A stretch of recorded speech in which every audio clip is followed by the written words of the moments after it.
And welcome to another edition of the Durham Bulls podcast, which is where our Durham Bulls fans know to go for all things Durham Bulls, from the great players to the great coaches, the great managers, and the personalities that make the Durham Bulls the most iconic minor league franchise in the country. I'm Patrick Kinas, broadcaster for the Bulls. If it's your first time on the pod, thank you. You can subscribe on Apple and on Spotify, anywhere you get your audio platforms. And if you really want to enjoy the podcast, you can jump on our YouTube channel, Durham Bulls TV, and actually watch Logan, not me, on today's edition of the podcast. Well, we've had some great guests over the course of this 2024 season, from Charlie Montoyo, the former bench coach of the Chicago White Sox, Ryan Stanek, Miles Masterboni, Jim Morris, the rookie. And now we want to go into a guy who suddenly calls Durham, North Carolina home, who's been playing with the Bulls over the last year and a half, and a good friend of mine, catcher Logan Driscoll. Hello, Logan. You got a good night's sleep. You look ready to go. How are you?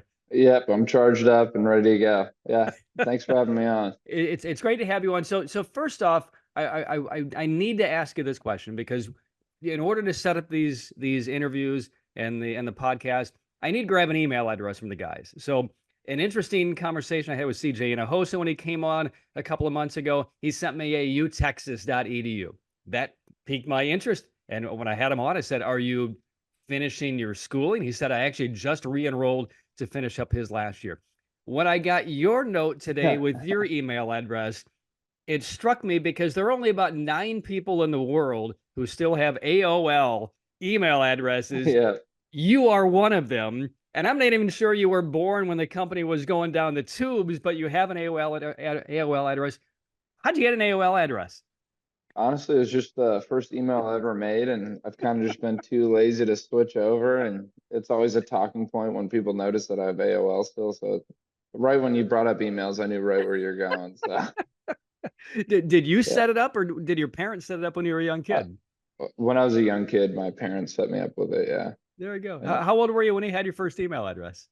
Shoot. I was probably in middle school, I would Okay. say. Yeah. All right. Yeah. Very good. Yeah. Well, it's great. My dad still has one. I have a couple of friends who do, but it's always an interesting kind of icebreaker. So first off, let's now talk about your background, because immediately Durham is now home. You grew up in the shadows of Washington, D.C., up in Northern Virginia in Fairfax County, but you live in Durham now, and you lived in Durham before you got the promotion to Durham. I know there's a great story behind that, and your wife and her career. Can you expound on, for the fans, on why Durham has now become Logan Driscoll's second home? Right. So we actually bought our house in Durham in spring training of 23. My wife at the time was in med school up at Brown. And so we were kind of weighing the options. It's like almost like a draft when you're picking your residency as a doctor. And so you rank your school, the schools that you want to go to the highest, and if they rank you the highest, then you match to that school. And most of our relationship as our careers have taken off have been long distance. Like, I was playing in the Northwest League when she was starting med school, so we're completely across the country. And there was a good chance, I was headed to AA, and when she was going through the ranking process, and Duke's program is one of the best in the country. And so we thought, what a great opportunity, whether I get the opportunity to play for the Bulls for just a few games or maybe a few years, if our careers finally lined up. And so she ended up ranking Duke #1 and matched there. So then we ended up buying a house, and we moved into there spring of 23. And I was in Montgomery for majority of the year. So she went to the house and checked it out, and took care of pretty much everything while I was obviously playing and trying to earn my way up to Durham. And I eventually did that in August and got to see the house for the first time as she's been living in it. And it's honestly it's been great. Just kind of getting to see the city and kind of getting that like hometown player feel, I make a lot of friends in the off seasons. And the great thing about Durham, it's such a baseball town. Like, everyone is drawn to the Bulls. Everyone loves the Bulls. Everyone knows the Bulls. So It's a really unique opportunity that you get in the minor leagues that most guys really don't get the chance. So let me get this straight here. The first night that you slept in your new home was after your promotion from Double A, and Isabel, your wife, had already lived there. You certainly were with her when you guys decided to buy the home, right? You never Right, stayed right. in it? I actually got to drive up for the All-Star break, and then I ended up getting called up like 2 weeks later, I think. Yeah. But I got to spend one night in the house, so before I got called up. Yeah. So it's interesting. So we have doctors in our family know all about the white coat ceremony, which is Right. incredibly special. Can you tell me about what that ceremony was like for you and your wife? Because it's a nerve-wracking day. All right. So actually, the white coat ceremony, I think, is during her first year of med school, actually. Okay. And so she's gonna be mad that I brought this up. Um, so obviously we spent most of the year separated, like me playing the Northwest League. I go down to Instructs. This is when I was with the Padres, Hmm. and it's 2019, and we're getting excited to see each other. Instructs is almost over, and we're in San Diego playing our like little prospect game that we do. It was against the Rangers, so I was playing against like Eddie Berto, Yeah. Hmm. Basabe, Hmm. and they called me into the office and said they wanted me to go to the fall league. And of course, I'm like overjoyed by the opportunity. And then I immediately go, oh no, I have to tell Isabel I'm not going to be home for another month and a half, 2 months. Oh. And so I ended up going to the fall league, uh, and she was fine. Like we laugh about it now, but it's just so hard when you're doing the long distance thing. And um, so I ended up going to the fall league and missing the white coat ceremony, which is terrible. I'm sorry I brought But this up. the one good thing and what's made our relationship last and like these standards of like being a professional athlete and being a doctor, these jobs is we have a mutual respect for each other's careers, and Yeah.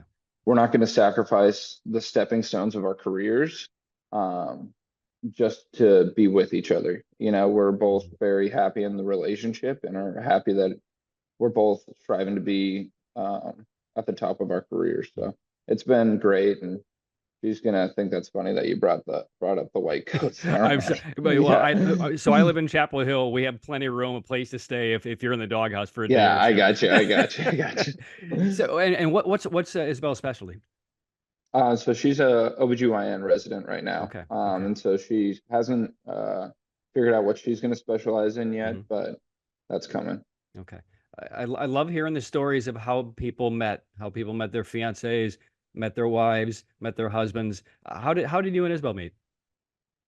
That's a long story as well. So her brother was my brother's age, and they were 12-year-olds on my little league team. So I was 9 playing with the 12-year-olds. And her mom was also my PT growing up. Hmm. But the funny thing about that, when Isabel and I met, was during that 12-year-old year for their All Stars. They're making a run. Made it up to the state championship. But in that time, Isabel and I kind of became friends and all that, watching our brothers play. And we actually ended up playing truth or dare with the other young kids. And I got dared to kiss her. And so we Oh, ended up being each other's first kiss. And then obviously you fast forward, whatever, my gosh. 18 more years, and now we're married. Oh, and Yeah. how did you propose? What a great story. Thanks for sharing. Oh yeah. So I actually proposed another close call here. So I was getting ready to propose to her, and I got invited to another instructs with the Rays, but it was actually when the Hurricanes were coming through. So I had bought the ring. I was ready to go, and then they called me down for an instructs.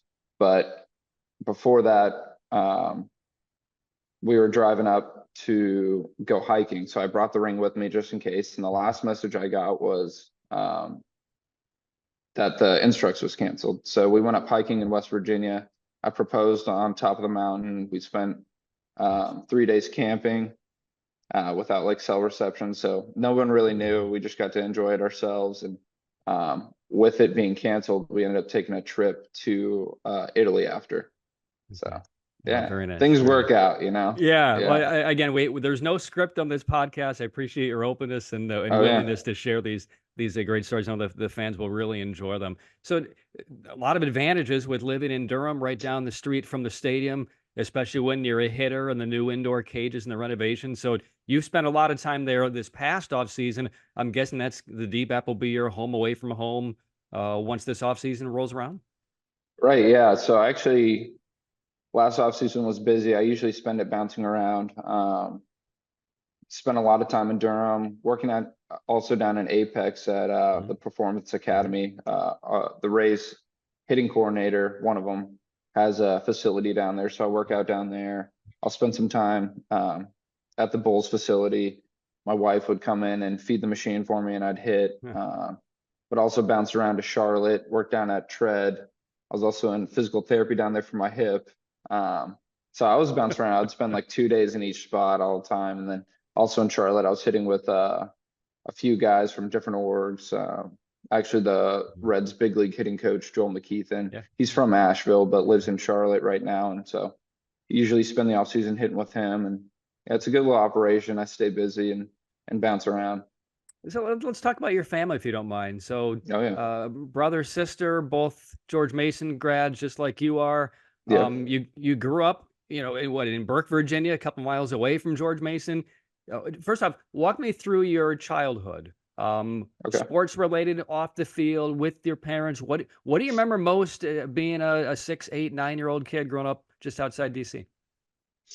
So we actually bounced around quite a bit. My dad was in the Air Force. So we were actually homeschooled for the first bit of our lives.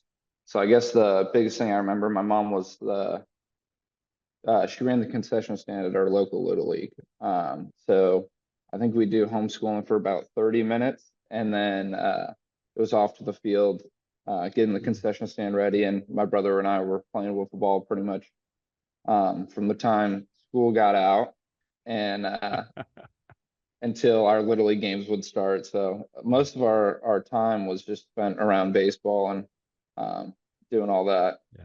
Yeah. Off of the field of baseball, I know you have varied interests and hobbies. What were some of the things that besides baseball occupied your time when you were a young kid? I spent a lot of time fishing. I also played basketball growing up, Mhm. but I would say the biggest thing was fishing. In the summers, my mom's from South Dakota, so we'd spend our summers out in South Dakota. Mm. We have a lake house out there that's kind of been passed down throughout Mm. the family. So we spent a lot of time out there fishing and hiking. So that's kind of my two main hobbies would be fishing and hiking, I would Oh, that's say. interesting. So how many generations has this lake house been in your family in I South think Dakota? it's been I think we've had it for almost 100 years, maybe My 75. goodness. Yeah. And Yeah. is that now becoming your responsibility as you get older and become an older adult to take care of that to then pass it along to somebody else?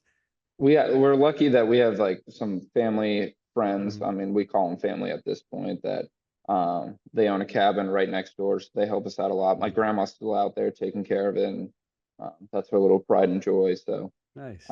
she loves being out there and Nice. taking care of it. My brother also spent a lot of summers out there working for the state park out there, so Okay. he usually kind of takes on a little bit of that responsibility. But then my folks are always going out there as well. So Okay. it's kind of a So group effort, but yeah. so homeschooled, first off, were you a good student or were you a problem student for your mom? Uh, I would say I was a good student. I got Yeah. my work done quick, Mhm. just trying to get out and have recess for the rest of the 12 hours of the day. Yeah. Yeah, Yeah. I would say I My was pretty good. my niece homeschools her kids. I was not homeschooled. I went to a small public school in central Illinois. But for the fans out there who don't quite understand what a typical day or school year is like when you are homeschooled, how would you describe it? So I was actually homeschooled till third grade. My Mm. brother was homeschooled till sixth grade, but he was actually young for his grade. So then when we went to public school, he repeated sixth grade. And then my sister um, was her first year of public school wasn't until she was a freshman in high school. So she definitely had the toughest transition. Mhm. And my brother kind of got a little cheat code for athletics by getting held back a year and got a year to develop a little bit more. So yeah, I guess I had the easiest transition for sure. And then you went on to Lake Braddock High School, and that has a great reputation for producing awesome human beings, but also some tremendous athletes. I know Hubert Davis went to that school. Mia Hamm, one of the all-time best women's soccer players, was a Bruin at Lake Braddock. What was the Lake Braddock experience like for you, both with baseball, but just in the hallways and in class for 4 years? I mean, Lake Braddock was awesome. Mhm. I was very, I would say, athletically driven, especially for a public school. Uh, the baseball program was elite at the time. And like it was pretty cool to see our local little league was also very good, and to see all those guys grow up. And um, there's a little triangle of schools there: Lake Braddock, West Springfield, South County, that would dish out um, MLB draft picks every year. So it's Mhm. like it was pretty interesting to see not only Lake Braddock, but like the culmination of the area just dishing out very good athletes in all sports, but especially in baseball. So it was very cool to be a part of that. And I know Lake Braddock at the time uh, had some high rankings. I think they got up to like 12th in the country at one point when my brother um, was there. My brother was actually part of the only two state championships that they've won. He won one as a player and a coach, which is pretty cool. Interesting. Yeah. Interesting. So, Yeah. George Mason, I don't know if this is your family school because it's right in the shadows of where you grew up, or if your mom attended there, or what other connections. But doing some digging, you went there, your brother went there, your sister went there. I'm guessing some other relatives and friends went there as well. Why was George Mason the spot for you? So I know my sister went there. She went on the dance team. Mhm. So that was her driving factor. And she was always more of a homebody, so it was always close by. And then I guess my whole career, I've pretty much followed in my brother's footsteps. So it seemed like wherever he went, I would go. And I developed a relationship with the staff there pretty early on, just watching him go through it. And so I ended up going there as well, just had a good relationship with the staff. It started off, my brother would catch Friday, Sunday, and I would get the Saturday game. Mhm. And play right field at the same time. I know there was Nice. times where I would hit third, he would hit fourth. So it was a really Wow. cool experience. Unfortunately, he ended up dealing with some injuries throughout his career. He could have actually been there for my whole career. That's how kind of injury plagued Wow. he was. So his last year, he decided not to come back for his sixth year, which would have been my junior year, my last year.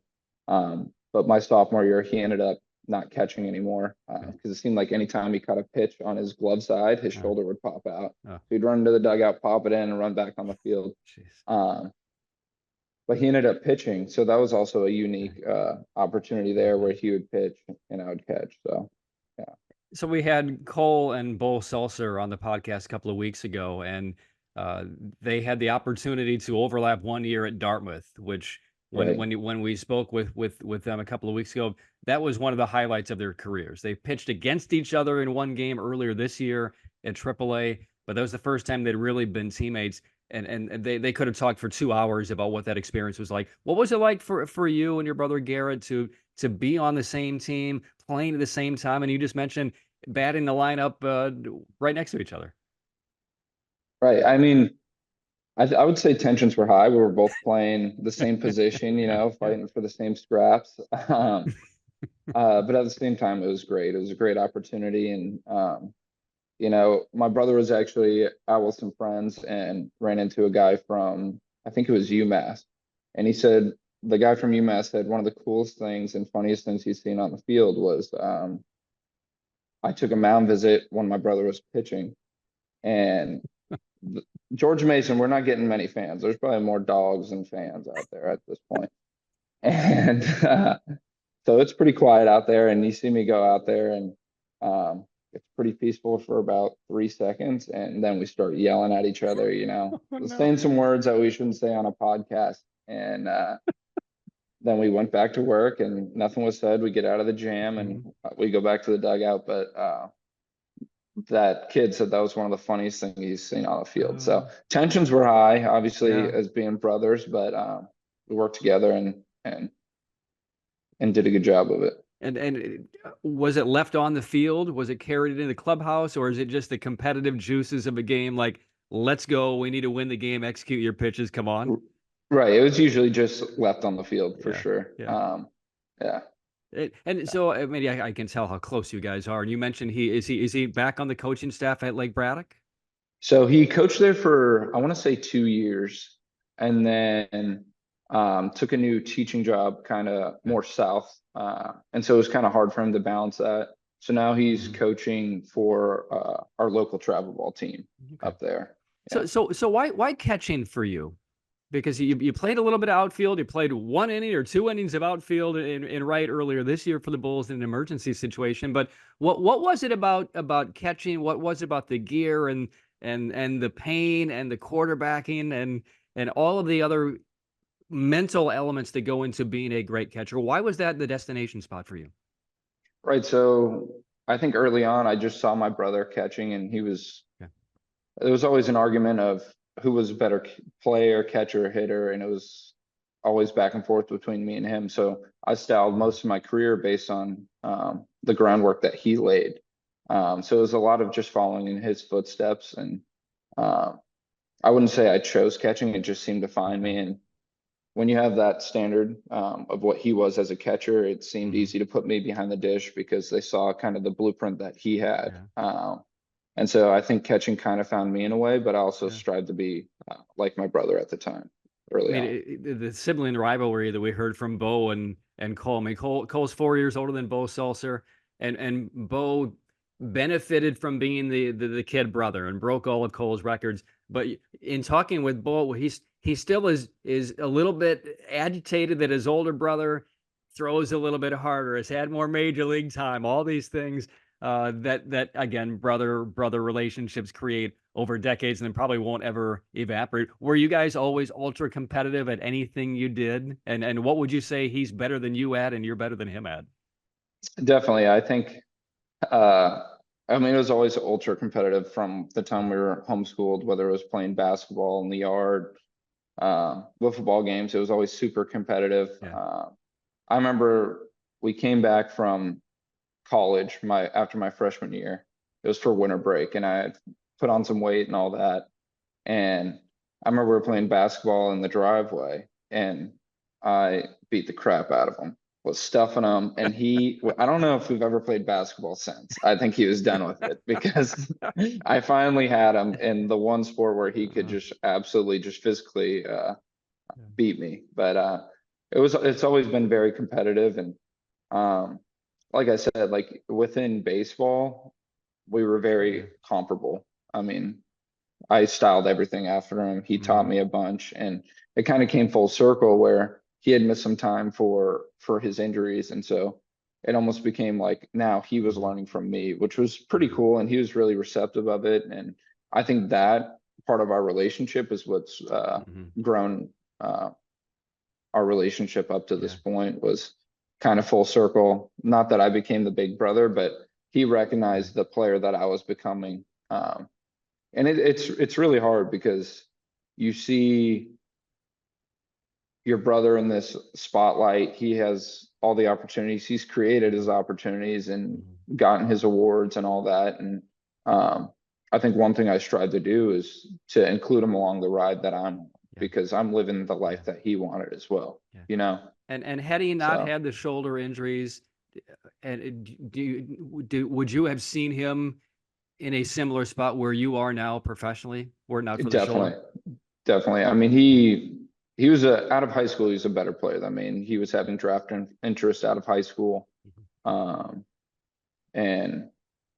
when I say like great arm, great catcher, good bat, the only thing was he was a righty hitter. But I would say he would have had a great opportunity. Even if he would have stuck with pitching and came back for his following year, he was up to 95, 96 on the bump. So he definitely could have at least done it on the pitching side as well if he would have came back for another year. But I mean, injuries, they wear you down, and the rehab process wears you down. I think he had 3 shoulder surgeries on his left arm. He had PRP on his elbow, ended up getting Tommy John on his elbow. So by the time that came through, and he came out and finished a healthy year, he was like, okay, like I gotta count my chips and Yeah. walk away at this Yeah. point. Yeah.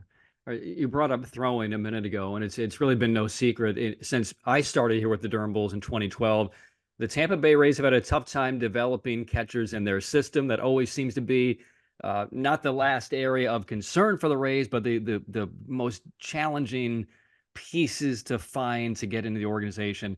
And watching you and watching Renee Pinto come through the organization, now watching Kenny Piper help here from AA, the one common thread between all three of you is your arm strength and your pop times to second base. And I remember talking with Junior Caminero when the Bulls were in Worcester back in April, and he told me a story about how his grandmother said that he would throw anything in the house when he was a little boy. So whether it's Mhm. rocks or baseballs, or then he said remote controls, he would break things in the house because when he was 3, 4 years old, he would grab it, he would throw it. I'm guessing there are probably some stories about Logan Driscoll throwing anything he could get his hands on when he was a little kid. And I'm also assuming there's some story where a friend of your parents or a coach that you had when you were a young kid said, that guy has got an arm. Right. I mean, I don't know where it came from. Maybe it was the hours and hours of wiffle ball thrown under the load, like a light ball that's getting the arm speed up. I mean, I would just attribute it to my brother and trying to keep up with him, Mm, long tossing pretty much every day as young guys. And I think arm strength's one of those things. Like Kenny Piper has it, Renee Pinto has it, yeah, yeah, where you don't develop that late in your career. That's set in yeah. stone or very early at a high Mhm, school age, maybe even younger, of what you do in that time frame. mhm, And luckily, I've been blessed to have a yeah. pretty good arm and also a healthy arm. Yeah. Yeah. Well, one of my favorite players, not to pick favorites on this Durham Bulls team for this year, but I will, Rob Brantly, who is now Oh right yeah. now back up in big leagues with Tampa Bay, has been Rorbert is out on paternity leave. Um, I would imagine, I mean, you've never come across him until this year in the organization, but I would imagine you have picked his brain because he is a wide open book, and I think he's going to be a future major league manager down the road. What has Rob Brantly meant to you? What have you learned from Rob Brantly about catching and all of the other components to your craft? Right. I mean, Rob's been around for a long time within the game. We kind of give him jokes about it, saying he's the grandpa of the team, but he really is a mentor, especially to us younger catchers. And he's been great for it. And he's a great clubhouse guy, always brings energy. And honestly, I've just kind of looked to him at how can I tweak my game, because with that, the years of experience, he's been with, I don't know how many orgs, at least 12. So Mhm. he's been able to learn from 12 different organizations and um, see what they focus on, whether it's behind the plate as a hitter. Yeah. And, he's been able to kind of help me hone in my skills, but also kind of give me the mental clarity of like just going through the day-to-day Yeah. work, not getting caught up in too many exterior distractions and stuff like that. Mm. Catchers are never 100% healthy, regardless if it's January 3rd or July 8th. You guys just it's masochistic. I mean, your bodies just get drilled and drilled with foul balls and the physical nature of your job. For you though, I know you've had some health issues over the years since you were Right. drafted from George Mason.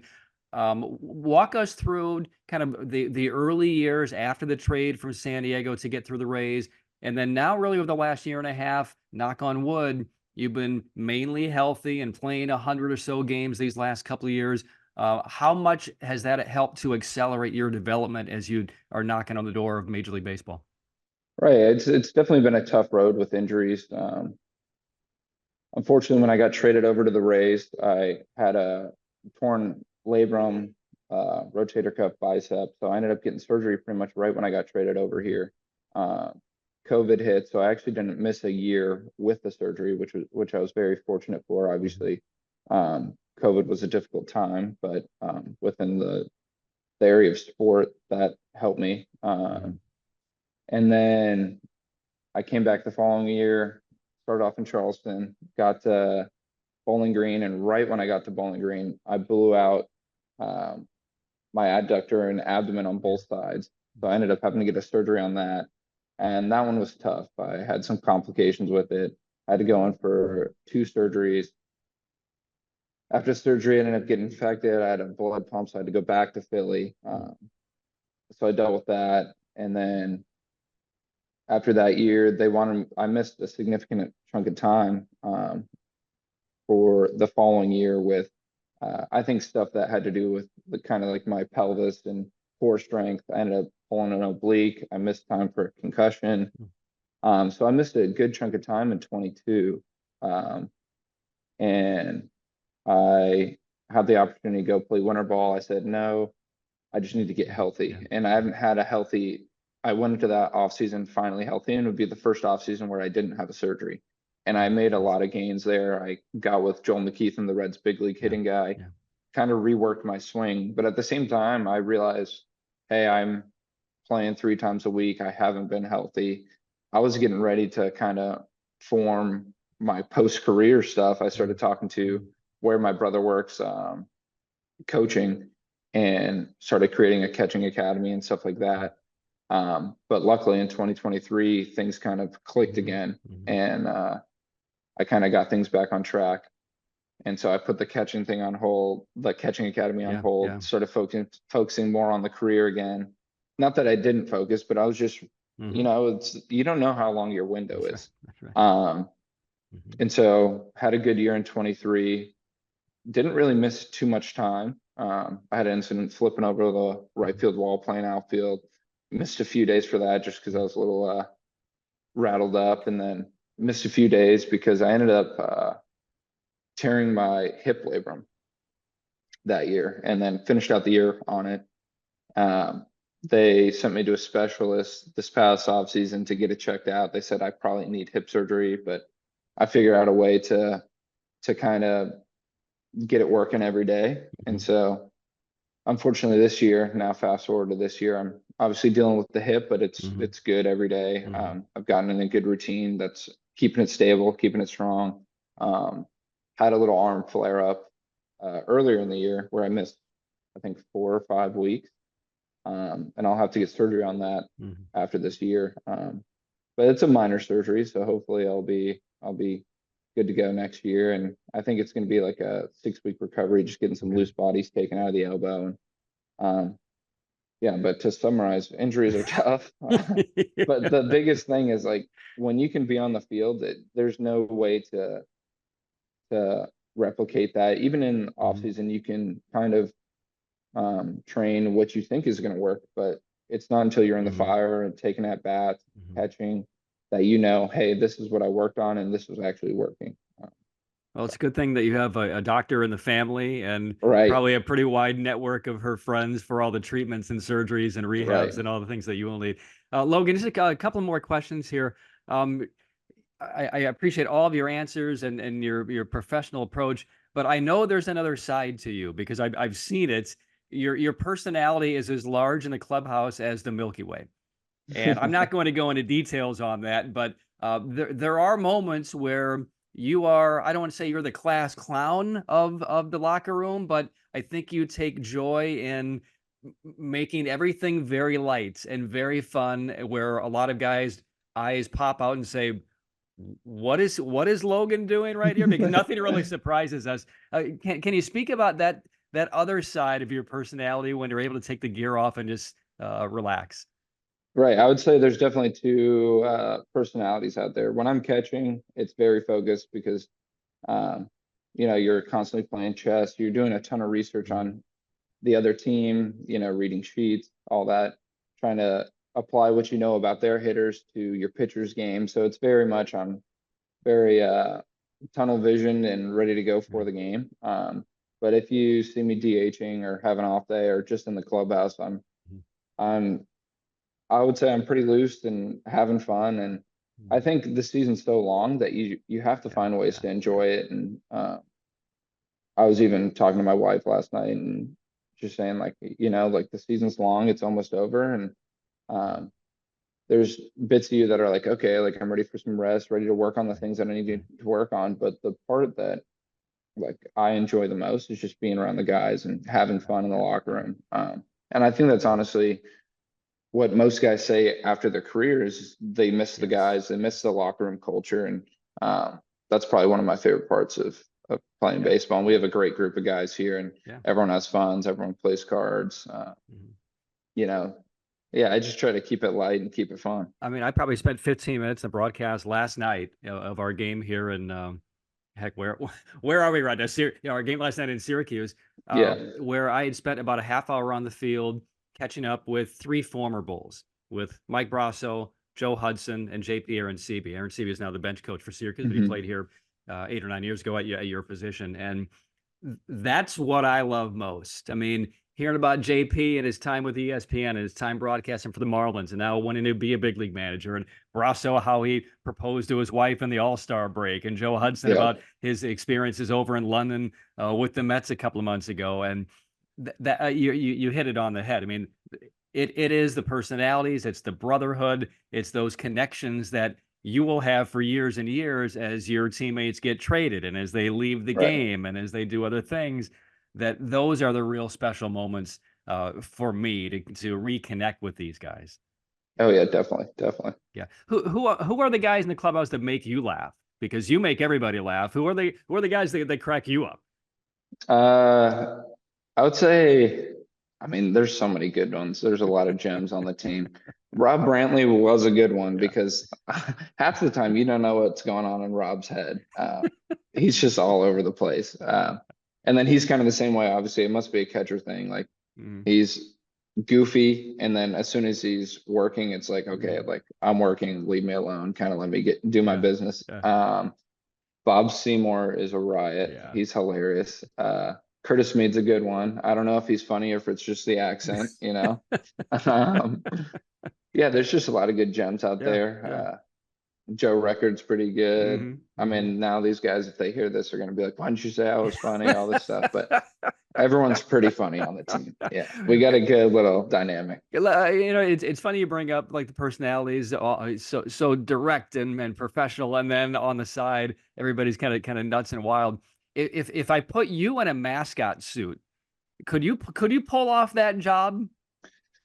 I don't know. That's tough. I've wondered that as well. Cause I mean, it seems like a great gig, right? No one knows who you are, but I would say I'm more of like a jokester. I need to talk, you know. I think I could jump around and do all of that, but I kind of like more of the interaction and the back and forth of it. I'll let Nico know. I mean, if we can give him a day off, I mean, he's pulling double duty right now as the visiting clubhouse manager and filling in as Wooly. So as we let you go, I mean, did you grow up a Nationals fan? Did you take a tour of the White House? I mean, those type of things that most people don't get to experience in one of the most historical cities in the country. Right. So I actually grew up a Yankees fan. But at the time the Nats weren't in DC. Oh, that's right. And so my dad was a Red Sox fan. He's from Boston. So we ended up liking the Yankees. I was a big Derek Jeter fan. My brother was a Roger Clemens fan. That's kind of where we got 22 from. It's kind of my number, his number. And then once the Nats came to DC, we kind of rerouted our fandom, and we were big Nats fans. My sister actually, in her off seasons from the dance team at George Mason, was actually on like the dance team for the Nats as well. Called the Nat Pack. And so we were constantly going to games, watching her, watching the guys. And so, yeah, I would say like pretty much grew up a big Nats fan. One of my favorite players at the time was Wilson Ramos, who was also a Ray, the Buffalo. So actually some of the Latin players actually call me Buffalo and stuff like that. So it's pretty funny. You'll probably hear Mejia yelling it. That's why when you see me, if I hit a home run, I'll be running around second. There you go. And you'll see Mejia going crazy. Oh, that's great. That's great. And did you? So you mentioned Clemens. Did you have a chance to talk with Cody when the Bulls played Lehigh Valley earlier in the year? Yeah, I didn't want to completely go crazy saying I love your dad and stuff like that. But but he's a nice guy, good player, really good player. Mhm. You can tell he knows what he's doing in the box and Yeah. all that. And obviously he bounces around the field. So, Yeah. yeah. All right, and then so two last questions. I mean, I love Washington D.C. Been there many times with a lot of tours. I've yet to take a White House tour. Growing up in that area, have you had a chance to do that? Yeah. So I went through the White House probably a few times. Okay. Definitely when I was younger, but I think I went most recently, probably the end of my high school, Okay. um, freshman year of college. Yeah. It's pretty Okay. cool. Okay. All It's a right. cool little spot. Yeah, and I guess lastly, what do you love most about playing in Durham? You know, it's a special place. We get different perspectives from guys who come in or have seen Durham or have played against Durham. It's different when they play there. I'm guessing your perspective is a little bit different because now this is your adopted second home. Right. I mean, it's the most famous minor league baseball team. Um, you'll see Durham hats pretty much wherever you go in the country, Yeah. which is pretty cool. And we probably get one of the best crowds you'll see in minor league baseball. The atmosphere is great. The way the stadium is kind of packed in, it almost has like, obviously we have the monster, but a Fenway Park feel where like everyone's pretty much right on top of you. So it's a really great playing atmosphere. And obviously the city's great, and for it to be my new hometown, is a pretty unique Yeah. experience. Is a Duke, North Carolina game on your bucket list one of these off seasons? I definitely want to go to a game. Yeah. Actually, Isabel's mom is family friends with the Duke women's basketball Hmm. coach, so they got courtside to one of those. Kind of got the tour. I was, I think, somewhere training at the time, so Okay. I missed out on that opportunity, but Yeah. definitely want to get to one of those games. Well, you have connections too with Hubert Davis, right? Yeah, right. That's right. All right. Hey, Logan, I can't thank you enough for your time. Rest up, enjoy the rest of the trip here in Syracuse and get healthy in the off season. And Oh yeah. thanks so much for sharing. I do appreciate it.